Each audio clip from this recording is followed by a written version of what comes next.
আশা করি সবাই ভালো আছেন। বেশ কিছুদিন পর, কিছুদিন বলতে অনেকটা দিনই পর আমি আপনাদের জন্য একটি ভিডিও বানাতে শুরু করেছি। তো আমি আমার গত ভিডিওতে আমি বলেছিলাম আমরা অলরেডি 0 পয়েন্ট দেখে ফেলেছি। তো 0 পয়েন্ট থেকে আমরা মোটামুটি একটি উত্থান দেখতে পাই এবং সেখান থেকে আমরা একটি পতন, অর্থাৎ 0 পয়েন্ট থেকে 0.1 এবং 0.2, এটা ইলিয়ট ওয়েভের থিওরি অনুযায়ী। তো আমি যেটি সর্বশেষ বলার চেষ্টা করেছিলাম সেটি হলো এই 0 পয়েন্ট থেকে আমরা একটি উত্থান, এই উত্থানটি 1 পয়েন্ট হচ্ছে এই এরিয়াটাকে মোটামুটি আমরা 1 পয়েন্টের হিসাবে ধরতে চাচ্ছি বর্তমানে হিসাবে। সেই হিসাবে 2 পয়েন্ট আমাদের 1 পয়েন্ট। আচ্ছা, আমি এখানে 1 পয়েন্টটা মার্ক করে দিচ্ছি। ওয়েট,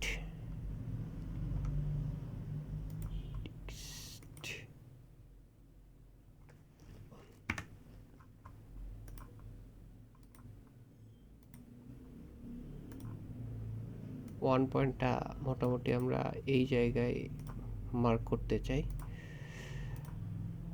আচ্ছা,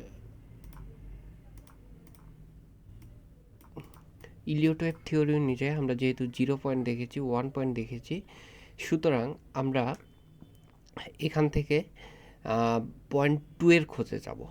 অর্থাৎ 1 পয়েন্ট থেকে আমরা ইলিয়ট ওয়েভের যে প্রিন্সিপাল ল, 3 ওয়েভ স্ট্রাকচার অনুযায়ী আমরা যে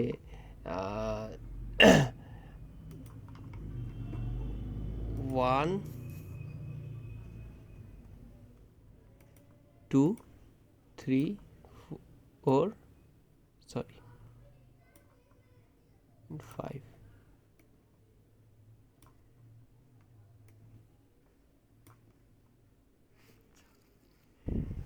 ফার্স্ট 3 ওয়েভ স্ট্রাকচারের মধ্যে আমরা সুতরাং 0 পয়েন্ট থেকে 1, 2, 0, 1, 2, 3, 4, 5, এই 5টি ইম্পালস ওয়েভ এখানে দেখে ফেলেছি এবং এখান থেকে আমরা 2 পয়েন্টের যে খোঁজে, 1 থেকে 2 পয়েন্টের যে খোঁজে, সেই খোঁজটি আমাদের বর্তমানে চলছে। এখান থেকে আমরা 1, আচ্ছা আমি একটু ব্রিফলি যদি দেখানোর চেষ্টা করি, এখান থেকে 1 অর্থাৎ এ, বি এবং সি পয়েন্টটা এইখানে কোথাও হবে, এইখানে অথবা এইখানে, অর্থাৎ 4800 থেকে 4800 থেকে 5000-এর আশেপাশে এই জায়গাটিতে হবে। আমাদের মার্কেট সাইকেল অনুযায়ী এই ওয়েভটি আমরা হয়তো কিছুদিনের মধ্যে কনফার্ম করতে পারবো। হয়তো 4800 থেকে 500 এই 200 পয়েন্টের আশেপাশেই এই ওয়েভটি আমাদের হবে বলে আশা করি। এটি বর্তমান হচ্ছে মার্কেটের পরিস্থিতি, এবং মার্কেটের পরিস্থিতি অনুযায়ী আমরা যদি আমাদের ডেইলি ক্যান্ডেলগুলো একটু মেজার করার চেষ্টা করি, তাহলে আমরা এখানে ক্লিয়ারলি একটি যে মেসেজ দেখতে পাবো। এখান থেকে আমাদের যে ট্রেন লাইন ছিল, আমাদের যে দীর্ঘ ট্রেন লাইন ছিল, সুতরাং এই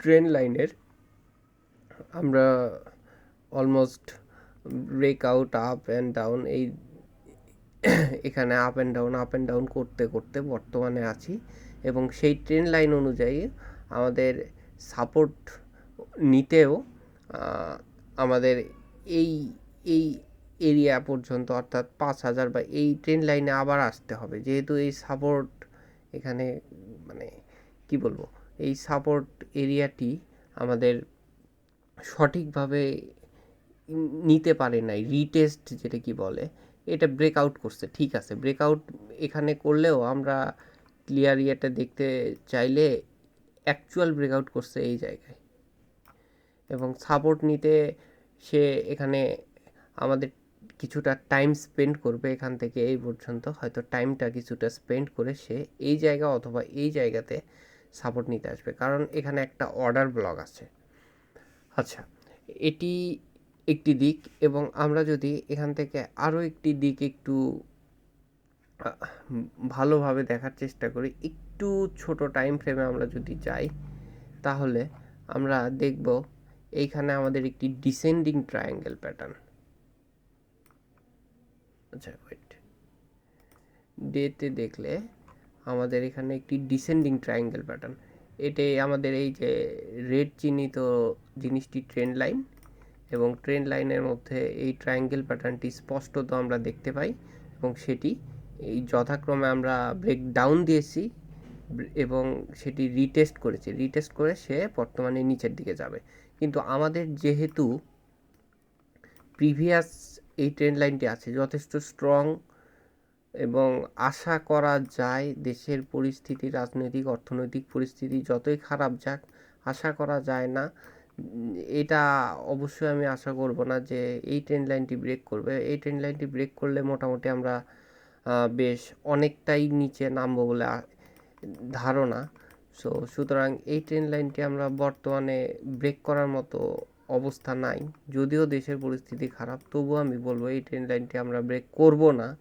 সুতরাং এই ট্রেন্ড লাইনটিতে আমরা টাইম স্পেন্ড করব, এখানে একটি লং কনসোলেটিং জোনের মধ্যে আমরা থাকব, এইরকম একটি ডাউনওয়ার্ড কনসোলেটিং জোনের মধ্যে আমরা থাকবো বলে আমার ধারণা। অর্থাৎ আমি যদি একটু দেখাই, এইরকম একটি জোন হয়তো আমরা নিচের দিকে ক্রিয়েট করব, এখান থেকে মার্কেট হয়তো এখানে কনসোলেটিং করবে এবং এই এরিয়াটাতে অথবা এখানে এসে এই পর্যন্ত হয়তো আসবে, হয়তো এতটা না আসলেও এই পর্যন্ত হয়তো আসবে। তারপর এখান থেকে হয়তোবা আমরা এখানে ডাউনওয়ার্ড কনসোলেটিং থেকে আমরা হয়তোবা এখানে মানে প্যারালাল কনসোলেটিং শুরু করব এইরকম। তো করতে করতে হয়তো আমাদের দেশের যে রাজনৈতিক পরিস্থিতি, সেই রাজনৈতিক পরিস্থিতিগুলো আস্তে আস্তে ক্লিয়ার হবে এবং আমাদের একটি স্টেবল একটা সরকার চলে আসবে, এবং আমাদের ইন্টারেস্ট রেটও বর্তমানে যে পিক টাচ করেছিল, আমি যেটি বারবারই বলার চেষ্টা করি, সেই পিক থেকে বর্তমানে একটু কমের দিকে আসা শুরু করেছে। তো সুতরাং সব দিক দিয়ে বিবেচনা করলে হয়তোবা এই জোনটি, অর্থাৎ 5,034 বা 5,000-এর আশেপাশে মার্কেট সেটেল ডাউন হইতে পারে। এবং আমরা একটু যদি এখানে দেখার চেষ্টা করি, এই এই কনসোলেটিং সর্বোচ্চ হয়তোবা এই ডাউনওয়ার্ডের কনসোলেটিংটা সাধারণত এখান থেকে এই পর্যন্ত, অর্থাৎ ফ্ল্যাগের ম্যাক্সিমাম যে উইড থাকে সেই উইড পর্যন্ত হয়, এবং মিনিমামটা হয় এই পর্যন্ত, অর্থাৎ এই স্মল উইড পর্যন্ত। সুতরাং এটা মার্কেটই ডিসাইড করবে আমাদের কোন পর্যন্ত কনসোলেটিং হবে। সো সেই পর্যন্ত হয়তোবা আমাদের এই জোনটিতে, আমি যদি মোটা দাগে বলতে যাই, সুতরাং এই 5,000 অর্থাৎ এই সবুজ এরিয়াতে আমি যেটি আগে দাগিয়ে রেখেছি, সেই এরিয়াটিতে অথবা এই এরিয়াটিতে আসে সেটেল ডাউন করবে। আর আমার একমাত্র মতামত হলো এই ট্রেন্ড লাইনটি আমরা এখন কোনোভাবে নিচে ব্রেকডাউন করব বলে আমার মনে হয় না। তো এই হলো মার্কেট সম্পর্কে বর্তমানে আমার ধারণা। আর আমি সবসময় বলি যে আমি মাল্টিপল চার্ট অ্যানালাইসিস করি, এবং সেটি আমি আপনাদের বেশ কিছু আগের ভিডিওতেও দেখিয়েছি। সেটি যদি আমি আপনাদের একটু দেখাই, লং টার্ম চার্ট এবং লাইফ টাইম সার্কেল দুইটা নামে আমার প্লেলিস্ট আছে। এই যে আমি বেশ কিছুদিন আগে থেকে, আমি আমার মাস দুয়েক আগে হয়তো আমি মাস দেড়েক আগে হয়তো আমি ভিডিও দিয়েছিলাম। সেই ভিডিওতে আমার এইটা সেম আঁকানো ছিল, আপনারা একটু চেক করে আসতে পারেন। এবং সেই অনুযায়ী আমি এই যে বলেছিলাম এই জোনটি, এইখান থেকে এই জোনটির মধ্যে আমরা সেটেল ডাউন করব, এবং মার্কেট যখন ভালো হবে তখন আমরা এই এরিয়াটির উপরে চলে যাব বলে আমার ধারণা। সো মার্কেট আপাতত এখানে সাপোর্ট নেওয়ার চেষ্টা করছে, এটা হচ্ছে আমাদের মান্থলি ক্যান্ডেল মান্থলি ক্যান্ডেল হইলেও মোটামুটি আরও 3-4 দিন আছে, হয়তো বা এই ক্যান্ডেলটি আমরা সবুজ দেখতে পারি, কারণ এইটুক রিকভারি হয়তো আমরা এই কয়দিনে পেয়ে যাব। সো সুতরাং এখান থেকে আমরা একটা যে আমাদের যে শার্প যে ডাউনফলটা ছিল, সেই ডাউনফলটা আমরা আস্তে আস্তে মানে স্থিমিত হয়ে গেছে, বর্তমানেও সেই ডাউনফলটা স্থিমিত হয়ে গেছে। এখান থেকে আপনারা যদি এই জায়গাটি দেখার চেষ্টা করেন, যদিও এই জায়গাটি যখন একটা মোমেন্টামের পরে এখানে আপওয়ার্ড বা ডাউনওয়ার্ড যে মোমেন্টামের পরেই হোক না কেন, একটি মোমেন্টামের পরে একটা নির্দিষ্ট জায়গায় যখন মার্কেট একটা নির্দিষ্ট জায়গায় যখন একটা কনসোলেটিং পিরিয়ড শুরু করে, সো সেখান থেকে সাধারণত আমরা একটি নিচের দিকে বা উপরের দিকে একটা মোমেন্টাম পেয়ে থাকি। তো আমরা যদি একটু এই অবস্থাটাকে মিলানোর চেষ্টা করি, আমাদের অবস্থানটা ঠিক সেই রকমই। এখান থেকে শার্প একটি কারেকশন হয়ে গেছে, এখানে কনসোলেটিংয়ের মানে হয়তোবা আমরা আর বেশি নিচে যাচ্ছি না, এবং আমাদের যে এই যে মুভিং অ্যাভারেজ যে 200 দিনের মুভিং অ্যাভারেজ, এটি আমাদের বর্তমানে সাপোর্ট হিসেবে কাজ করবে, এবং এখান থেকে আমরা বলতে পারবো মার্কেট আমাদের ভালো হয়েছে। এরকম একটি কনসোলেটিং যখন এখানে সম্পূর্ণ হবে, আরও হ্যাঁ, দেশের পরিস্থিতি খুব একটা ভালো না, এবং কোনো কিছুই স্টেবল সরকার নেই, যে কোনো কিছুই এখনও হইতে পারে, যে কোনো সময় সামরিক শাসন জারি হইতে পারে দেশে, এবং মানে একটি মানে স্টেবল সরকার নাই, সোজা কথা। এবং এখান থেকে এগুলো না আসা পর্যন্ত মার্কেট সম্পর্কে সম্পূর্ণরূপে প্রেডিক্ট করা সম্ভব না। তবুও আমি যেটি বলছি, এখানে হয়তো মার্কেট আর কিছুদিন কনসোলেটিং করবে, এই কনসোলেটিংটা হয়তো আরও 1 মাস হতে পারে। তবে বর্তমানে যে অবস্থায় বটম ক্রিয়েট করেছে, এখান থেকে খুব বেশি নিচে নামার মার্কেটের সুযোগ নেই। একটু ক্লোজলি দেখলে বোঝা যাবে এই জায়গাটাতে কিন্তু মার্কেট অনার করেছে।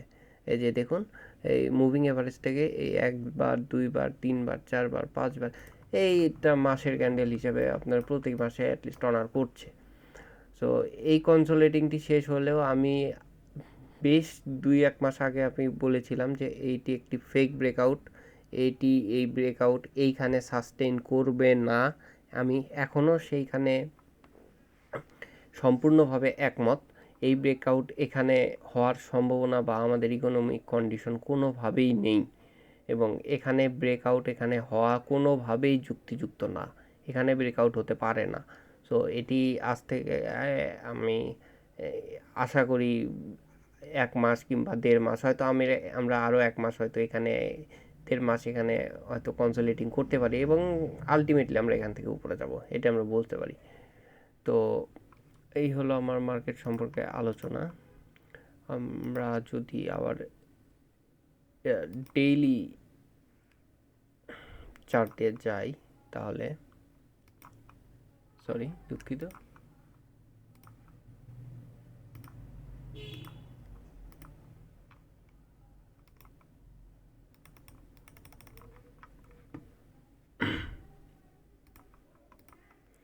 তো এখান থেকে মোটামুটি আমরা মার্কেট সম্পর্কে প্রেডিকশান এতটুকুই।